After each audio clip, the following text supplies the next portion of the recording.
I'm Conor Benn, welcome to my gym.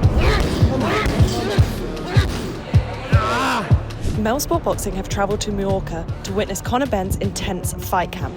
I'm more confident of this fight than I did fighting senior. Ahead of the bout with Chris Eubank Jr., this is your chance to go behind the scenes. If you looked at my upbringing, I don't know why I am the way I am.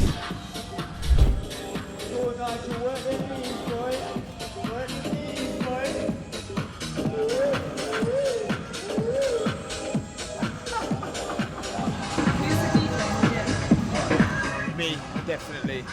Me and Dad, depends. Like my music's a little bit too aggressive for Dad, so he prefers the old house. So I'll stick the house on for a little bit, but then when it comes down to the nitty gritty, I've got to get some music that gets me waggy. He is a savage. Just not a run for my money. Aren't you, Dad? What? I don't know what you're saying. Why do you always feel like I'm just going to say something sarcastic? You do, you always do. What? He's saying you're a savage in the gym. No, I do what I have to do. Listen. No. I've done, look, see, No, he's already having a pop at me because at the end of the day, when he's got 2 world titles sitting on his shelf, being in the Guinness Book of Records, inducted in the Hall of Fame, voted the best super middleweight in history, and have your face on the WBC belt permanently, then he can talk back to me. While he can still... I was giving you a compliment. No, you never give me a compliment. It was a compliment. What did you say? Did I not say he trains like a savage? I'm nearly 62, not 61 no more. So I understand. I wish I'm around to see you. Mate, I wish why I'm can't around. you just take a compliment? No, you never give me compliments. But it was It's a me compliment. giving you. Listen, I know, see, I feel like you're going to take it to new levels. Like, seriously. Especially with them hiking sticks I got you. See? Told ya. See what he's like? Not a good son, not a good son. Not like his twin, my daughter. Yeah. No, 100%. A little bit. 100%. Yeah. We know I'm your favourite. No, mate. We know I'm your favourite. Don't give it all that. I look like I belong in the street jacket. It's definitely like that sort of vibe here. Right, that's going to pull you. Yeah. Yeah, now if that comes off, yeah, it slaps me in the neck. Pretty good. No, that ain't Slap slapping to me. the right. I'm just letting you know that ain't slapping me in the neck, is it? Good. Yeah, that's rotation. More tension or good? More tension. Solid, good. So Tony's got him progressing incrementally week on week. So it's not just we do a blanket approach. It's based on the athlete, based on his times. We track all of the times, and today you probably saw all of his times improved exponentially. It was incredible. And it's interesting because at the start of camp, he's like, I'm never going to be able to do that at the end of camp. Tony's like, trust me, you are. Love that. Give me more. 5, 4, 3, 2, 1. Love it. I'll spin you around. I felt I broke my neck. Carbon copy of me, but even better. I was just a fighter. I just didn't go in there and he's got skills, abundance. He's got literally everything in his toolbox. Uppercut, hooks, jab, you name it, right hand. He's got all the punches. He's got literally everything. And he's got the mind, the brain, thinking. I just want to go in there and have a fight.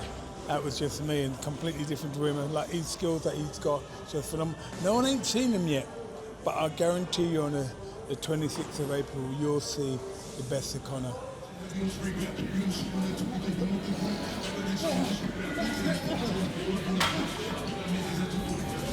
Don't care about the phone. Come on, then. Don't care about the phone. Oh, look, it's uneasy. It's uneasy. Come on, then.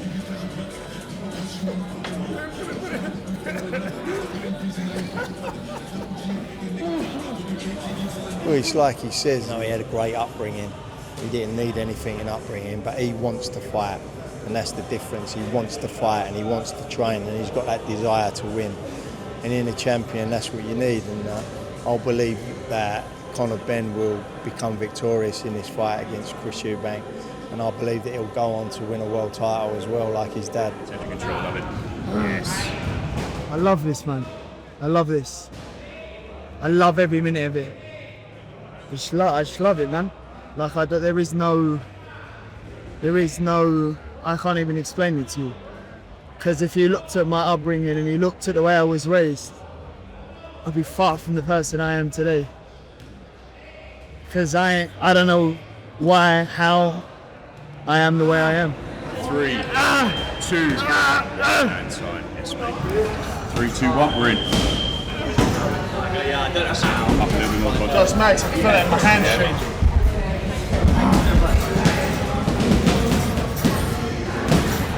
There he is. If you'd have seen him sparring with a partner that he's been sparring with, the good top quality world ranked fighters and even world champions that he's been sparring with. I can't say much now, let's speak to Tony, but he's Conor's been like on fire. This is the happiest I've been in his whole life of training to be a boxer. I've never seen Conor Benn like this. It's like, mate, I was up at 4 o'clock just thinking, what happened? What happened? His sparring partners are not middle of the road. Yeah. I could see like Conor's agent watching over me. He's like, oh, no, cut. I'm Don't good. say anything you're not allowed to say. No. I'm my own man. 3, 2, 1.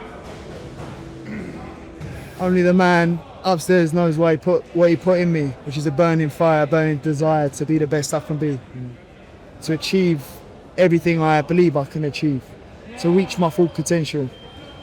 Yep.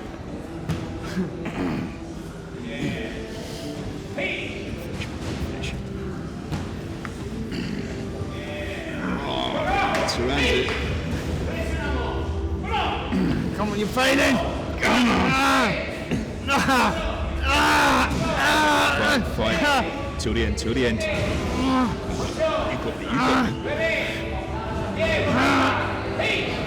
it. 10 seconds. Final 10 seconds of the session. Let's go. Pedro, I need some milk. 3, 2, 1. Relax.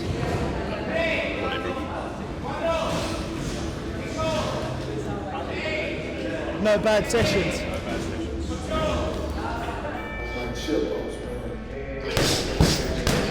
So we're going through strengths and weaknesses on Eubank, and we've been going through it for a long time now, not just the last 10 weeks, but probably the last year we've been going through that.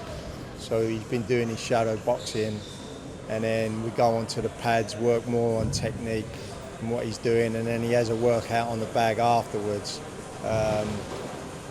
But he's looking in fantastic condition. I mean, if we wanted him to box tomorrow, he could box tomorrow and do 12 rounds easy.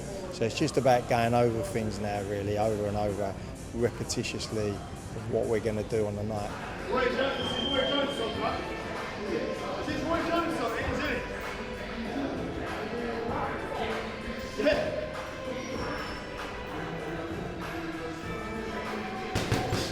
I think when Conor hits him, it will be over. Definitely won't go past 6. I just know what my son's capability. Like I said before, I'm more confident of this fight than I did fighting Senior. I'm telling you that now, and I mean that. He's like an absolute animal. I've been watching him spar with big, some of them even light heavies, sparring with him. He's like a super welterweight, and he's fighting with these big guys. And I mean, I'm talking about more than holding his own. But you'll hear that on a press conference when I talk. I'll have to ask Tony if I can say it, but I will, because for the last 2 years, what I've heard of all negativity about my son. And so I just want to put the record straight, what I see with my own 2 eyes.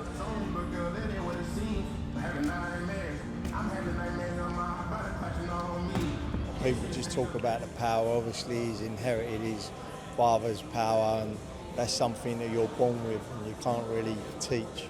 But IQ ring-wise, he's a very intelligent fighter. He works out an opponent very quickly. If you're making mistakes, he'll make you pay for them mistakes. His IQ's up there really high, and I can only put it as being like a chess player. If you're playing chess against someone who's very, very good at chess, they work you out and checkmate you. and that's what he's very good at.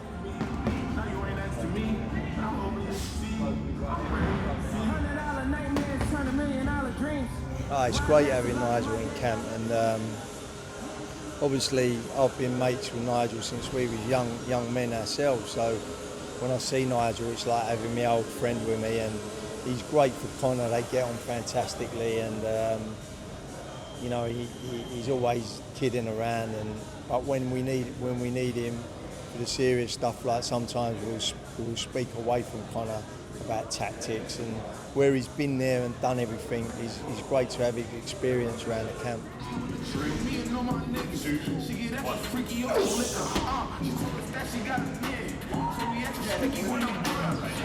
Yeah, everything we do has a purpose. So as you saw with the warm-up today, it's a simple acronym. It's RAMP, raise, activate, mobilize, potentiate. We raise his heart rate, we activate specific muscles, we mobilize around key joints, and we prime the central nervous system, as we did there with the jumps, to get him ready to do his main session. So the mobility work's really important for a boxer. They tend to be quite tight through the hips. If they're tight through the hips, when they throw their backhand, they're not going to be able to extend the hips, so they're going to lose power. Equally, you saw a lot of the rotational work through his what we call thoracic spine, the mid to upper back area. If he's immobile through there, he's not going to be able to wind up and get his hooks off. So these things are pretty important. They look a little bit faffy, but Conor's just drilled it in, and that's why, you know, I didn't really explain much of it today on camera, because he knows what we're trying to do and what we're trying to achieve. 8 to 10 minutes, get in, get the job done, and then get him into his session.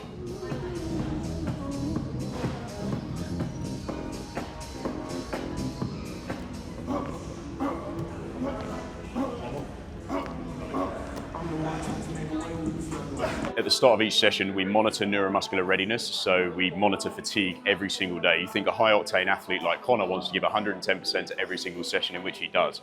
As a team, if we're mismanaging training loads, that's going to be problematic. So that monitors his readiness to train. So we have his scores, and if there's a reduction in scores over time, that could be problematic. So that means we pull back on training loads. So every single session, we monitor that at the start of the session. We have his normal score, and then we monitor how close he is to that normal score, so it looks at fatigue and readiness to train. The man of my dreams told a baby this reality, and that's a dream, cause I was never seen. Guy country for the P's, point threes on the B, and the same on the dubs. Fiends hit me for a lump. I hit him with a teeth, getting muley with the team. My Achilles all clean. I'm putting extra time, but my raps got low. My raps touch souls. My trap does O's. That's O's on O's. These bands won't fold. 100 bags up in jewels, 50 bag wardrobes. Louis or the Gucci's if you never wore those. Rap trapping 2 million, doing 4 shows. Crack straight crack, I stripped that with raw nose.